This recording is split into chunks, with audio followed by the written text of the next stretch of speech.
Hey guys, my name is X Factor. Hopefully you're having a great day and ready to hear about some Battlefield 1 news. Not only is DICE and EA trying to shake things up, reinvigorate the community with a new program, but they're talking details, including in the Name of the Tsar, then of course Turning Tides, the second DLC to hit in December 2017. We've got a couple images to share from that.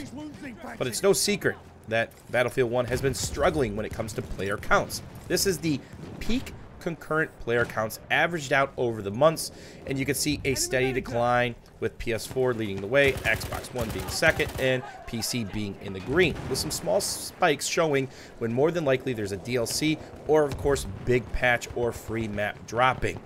Now we've got a ways to go before there's another DLC in the Name of the Tsar dropping in September, then of course Turning Tides in December, but you won't have to wait that long to get a hold of at least 2 new maps. So Prédateur will be launching later this month, along with Premium Trial, which we're going to get to here in a second. And of course, in the Name of the Tsar is going to be dropping Lubkov Pass in August. More than likely, you've seen gameplay of that floating around on YouTube. And I actually had the opportunity to go hands-on with it at EA Play and enjoyed it. Highly infantry-centric, an airplane or two per team. Lots of cover, lots of elevation changes, lots of flanking routes.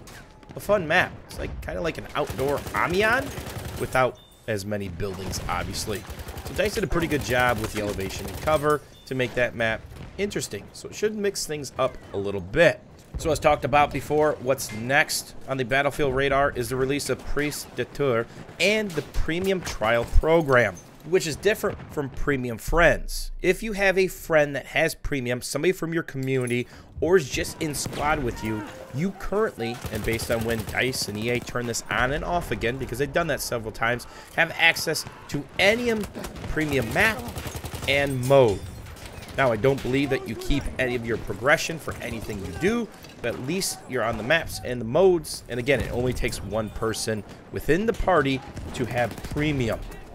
Now, Premium Trial is different. Let's say you're not rolling deep with a squad. Let's say it's just you.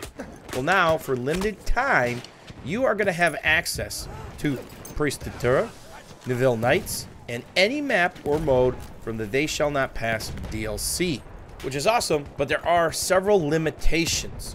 First, it is a limited time only.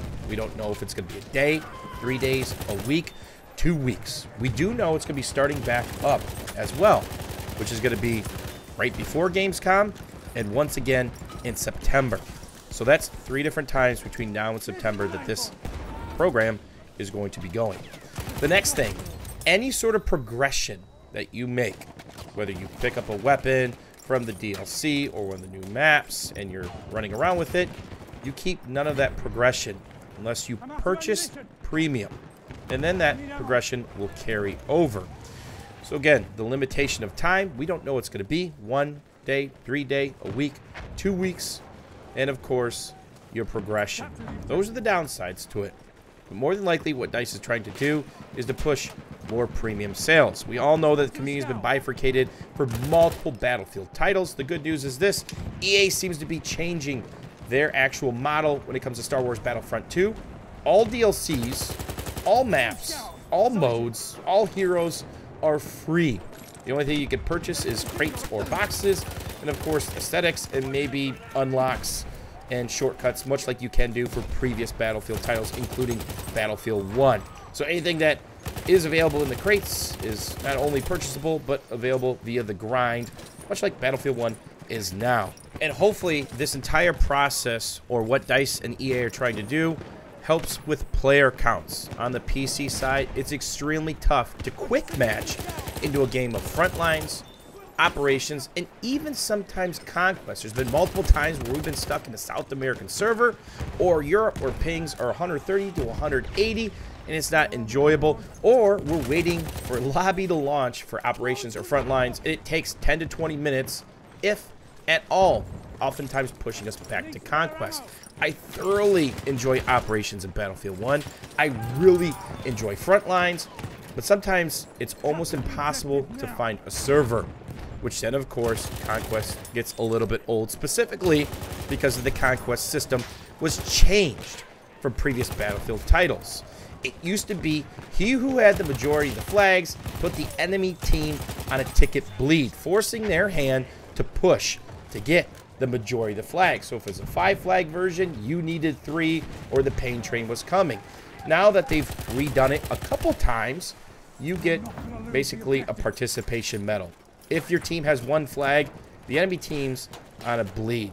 The more flags that they have, the heavier the bleed, but it makes it really hard for those epic comebacks and crazy games which used to be extremely common in Battlefield 3, Battlefield 4, and Bad Company 2, where you can make a 300 ticket comeback with only a handful of tickets to spare, with those tickets only being used when people actually spawned in and were not able to revive. Gone are the days of hold your spawn being screamed in chat or on VoIP. Because with the current system, although it's been tweaked multiple times, pretty much takes an all cap to make any sort of sizable comeback. And we all know how uncommon and how hard that is, especially with the dreadnoughts that are in the game now, and of course the spamming of elites. So what do you guys think about premium trials? Do you think it's a great idea? Again, that will be happening within 3 times between the release of Prisa d'été and of course September. And, of course, the continuation of Premium Friends. Do you think DICE is doing enough? Do you think they're trying the right things to help reinvigorate the player counts and community? Are you excited for the upcoming DLCs and maps? As always, thanks for watching. Thanks for hanging out. Let me know what you guys think down below, and we'll see you guys soon.